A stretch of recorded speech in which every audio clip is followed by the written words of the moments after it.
The handcuffs were cold against my wrists, but my mind was burning with clarity. As they led me away from my atelier, past the cameras and shouting reporters, I wasn't thinking about prison or criminal charges. I was thinking about chess.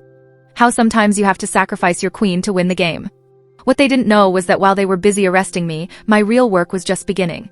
Because the one thing more powerful than destroying someone's reputation is letting them destroy themselves. And Fashion Week was only 6 weeks away. The Paris police holding cell smelled like disinfectant and desperation. 3 other women shared the space with me. Prostitutes, pickpockets, the usual casualties of city life. They looked at me with curiosity, then dismissed me as another rich girl who'd gotten too clever for her own good. But rich girls don't usually have visitors at 3 a.m. Victoria Sterling appeared like an apparition in expensive silk. She'd somehow convinced the desk sergeant to allow a private consultation with my attorney. The guard walked away with suspiciously heavy pockets. "Well," she said, settling onto the bench beside me, "this is dramatically inconvenient. Is that your legal opinion?" "My legal opinion is that you're brilliantly fucked unless we move very quickly." She opened her purse and withdrew a small recording device. "Tell me everything. Start with Alexander's midnight confession." For the next hour, I laid out everything I knew. The financial manipulation. Viktor Petrov's collection of designers. Katerina's warnings. Thomas's escape route. The entire conspiracy that had been building around me like a web. Victoria listened without interruption, her expression growing more dangerous with each revelation. "They've overplayed their hand," she finally said. "Arresting you makes this a legal matter instead of just industry gossip. That means discovery. Depositions. Evidence that can't be manipulated or dismissed. Assuming I live long enough to see trial." "Oh, darling, you're not going to trial. You're going to Fashion Week." I stared at her. "I'm in jail on money laundering charges. How exactly am I going to Fashion Week?" Her smile was arctic. "Because in 6 hours you're going to be released on bail. In 12 hours you're going to be fitted for the most important dress of your life. And in 6 weeks you're going to walk into that tent with such devastating beauty that everyone will forget you were ever accused of anything." "Victoria, that's insane. Insanity is letting them win without a fight. What I'm proposing is war." Victoria's lawyer was a woman who looked like she could negotiate with the devil and come out ahead. Marguerite Roussel had defended presidents, prime ministers, and at least 3 war criminals. The judge clearly knew her reputation. The prosecutor argued I was a flight risk. International connections, substantial assets, pending criminal charges in a complex financial crimes case. Standard arguments delivered with bureaucratic efficiency. Marguerite destroyed him in under 10 minutes. "Your Honor, my client is a celebrated fashion designer whose entire career is built in Paris. She has no criminal history, substantial community ties, and has cooperated fully with this investigation. The charges against her are based entirely on financial transactions she never authorized, conducted by a business partner who has since disappeared." Alexander had disappeared. Sometime between my arrest and this hearing, he had vanished completely. His hotel room was empty. His phone went straight to voicemail. Even his car was gone. "Furthermore," Marguerite continued, "the timing of these charges is suspect. My client's reputation has been systematically attacked for weeks. Now, just before Fashion Week, she faces arrest on charges that conveniently remove her from competition. This appears less like justice and more like industrial sabotage." The judge granted bail. 500,000 euros, which Victoria paid without blinking. As we walked out of the courthouse, she leaned close. "Alexander's disappearance isn't coincidence. Victor is cleaning house. Removing loose ends. You need to be very careful about who you trust from now on. Starting with you? Starting with everyone. Including me." Back at my atelier, now unsealed by police but still swarming with forensic accountants, I found an unexpected visitor. Amelie Laurent sat in my office like she owned it. French cinema royalty. 3-time Oscar winner. Fashion icon who could make or destroy designers with a single red carpet choice. "You look terrible," she said without preamble. "Prison chic isn't my best look." She laughed, a sound like silver bells in a hurricane. "I've worn prison chic. It photographs better than you'd think." She stood and walked to my design wall, studying the sketches that hadn't been confiscated as evidence. "These are extraordinary. Raw. Desperate. Perfect for what I have in mind." "What do you have in mind?" "The Oscars are in 3 weeks. I need 2 gowns. One for the red carpet, one for the after party. Something that makes a statement about beauty rising from destruction." My heart stopped. The Academy Awards. Global audience of over 1 billion people. The most watched fashion moment of the year. Amelie, I'm facing criminal charges. Designing for you could damage your reputation. Darling, I've been married 5 times, arrested twice, and once punched a paparazzi photographer. My reputation survives on controversy. The question is whether your talent survives scandal. She pulled out a tablet and showed me preliminary sketches. Her vision was ambitious. Architectural silhouettes.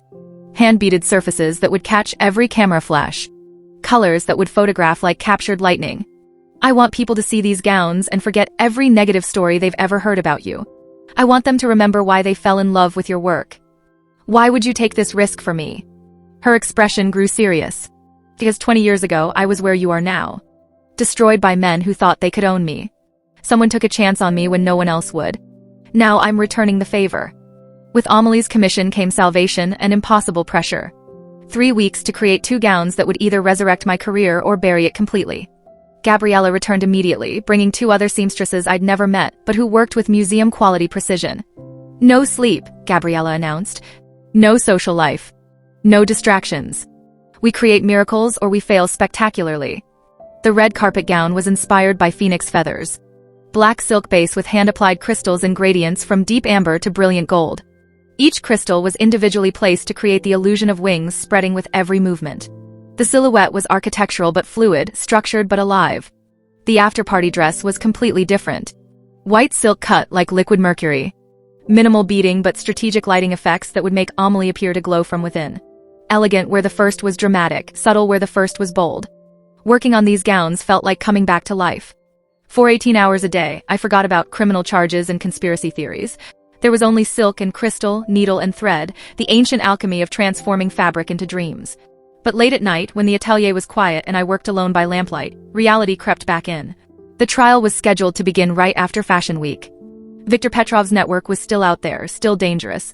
Alexander's disappearance suggested loose ends were being tied up permanently. I was creating beauty while building my own funeral pyre. 2 weeks before the Oscars, disaster struck with surgical precision. I arrived at my atelier to find the red carpet gown destroyed. Not damaged. Destroyed. Someone had taken scissors to months of work, cutting through silk and crystal with methodical efficiency. The security footage showed a figure in dark clothing entering through the service entrance at 3 a.m. Face covered, movements professional, no hesitation or uncertainty. This wasn't vandalism. This was assassination. Gabriella found me standing over the ruined dress, tears streaming down my face. The destruction was so complete that rebuilding was impossible. We had 1 week to create a replacement for the most important commission of my career. We start over, she said simply. There's no time. Then we make time. We work 24 hours. We bring in more people. We do whatever it takes. Her loyalty was overwhelming. She had nothing to gain from supporting me and everything to lose. But she stayed anyway.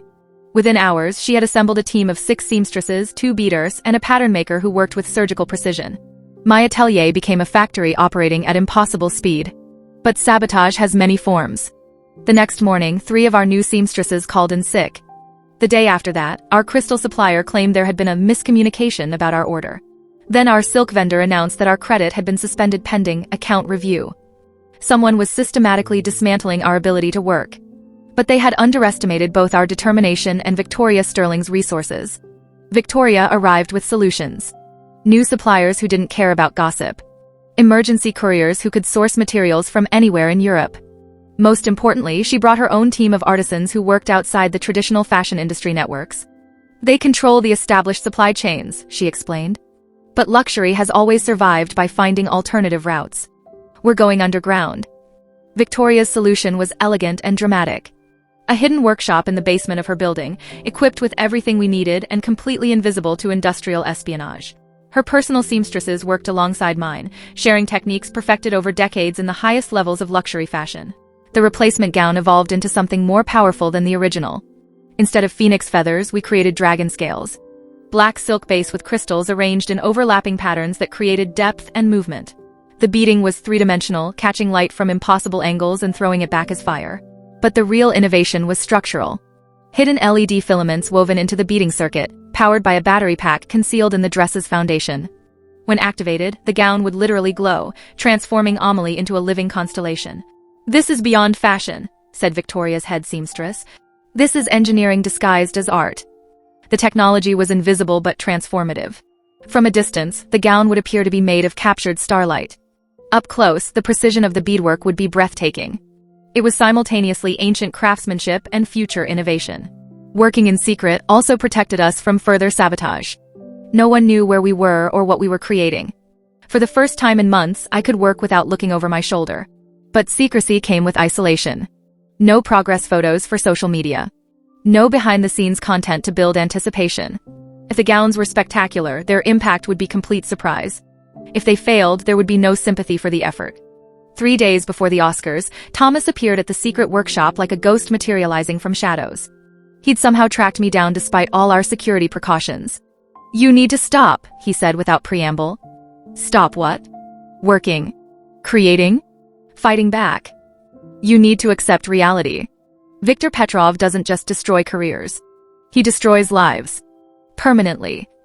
He pulled out his phone and showed me a news article. Alexander's body had been found in the Seine. Apparent suicide, according to police. No signs of struggle. A note expressing remorse for financial crimes. My blood turned to ice. They killed him. They cleaned up a loose end. And you're the next one on their list. The implications were staggering. This wasn't just about controlling the fashion industry. This was about life and death. Real stakes. Final consequences. "I can get you out," Thomas continued. "Tonight. New identity, new life, somewhere they'll never find you." I looked around the workshop. 6 seamstresses bent over their work, creating something miraculous from silk and crystal. Gabriella fitting the final pieces of beadwork with surgical precision. Victoria coordinating logistics with the efficiency of a general planning a campaign. All of this effort. All of this loyalty. All of this hope. And let them win? And let yourself live. The choice was cruel and simple. Safety meant abandoning everyone who had supported me. Justice meant risking everything, including my life. But I had learned something important during these weeks of crisis. Some things are worth dying for.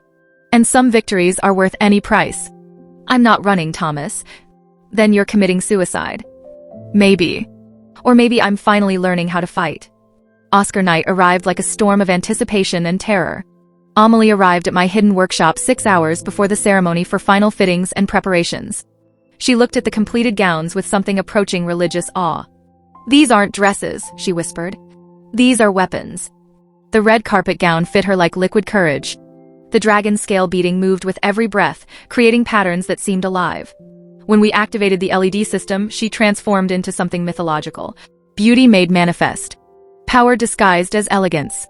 "How do I look?" she asked, studying herself in the mirror. "Like someone who could conquer the world." "Perfect. Because that's exactly what we're about to do." The after-party dress was equally stunning but completely different. Minimal where the first was maximal, subtle where the first was bold. The white silk seemed to emit its own light, making Amelie appear angelic after the dramatic power of the red carpet look. Victoria arrived with a security team and a convoy of cars. "Time to make history," she announced. As we prepared to leave for the ceremony, my phone buzzed with a message from an unknown number. "Beautiful work. Enjoy the spotlight while it lasts. Tomorrow we finish what we started. VP. Viktor Petrov. Watching.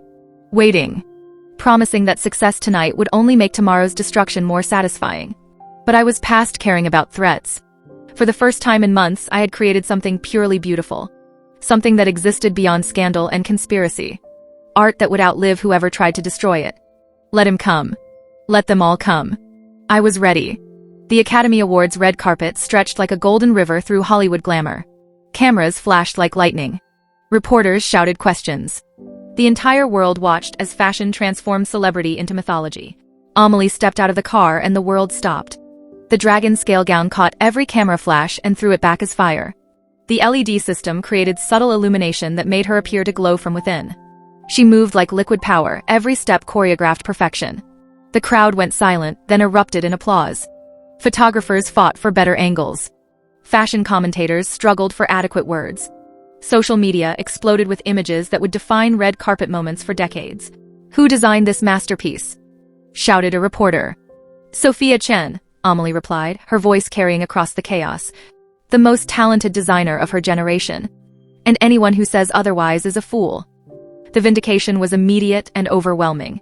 Fashion blogs crashed trying to post analysis. Industry insiders who had written me off as scandal-plagued began calling for interviews. Orders started flooding in from celebrities who wanted to be associated with this level of artistry. But the most important response came from Viktor Petrov himself. A text message that arrived as Amelie walked into the ceremony. Impressive, but temporary. Check your email. The email contained photos that made my blood freeze. Not of me this time. Of Amelie. Compromising images from her past that would destroy her reputation if released. The message was clear. Success at the Oscars meant destruction for anyone who supported me.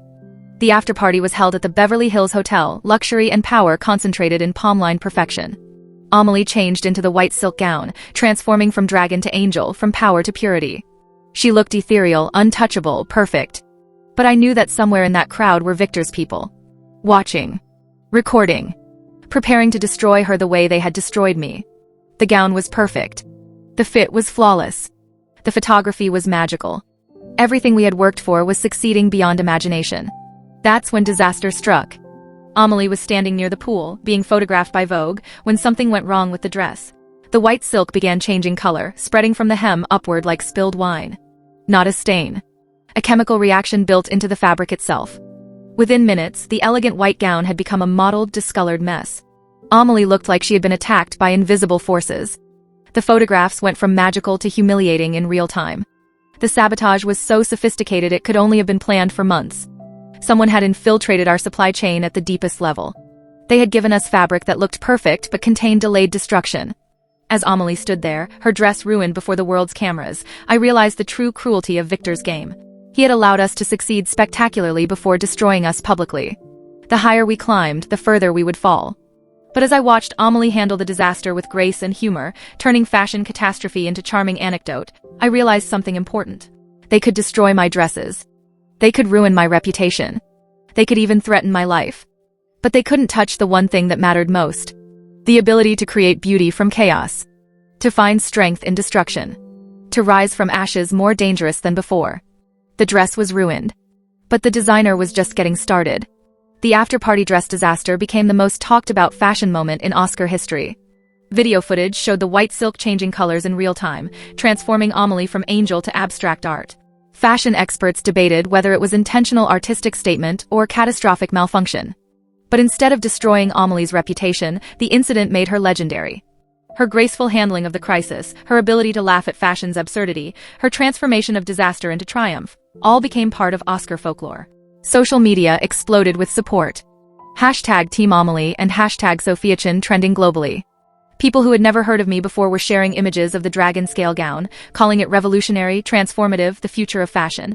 The sabotage had backfired spectacularly. Instead of humiliating us, it had created sympathy and admiration.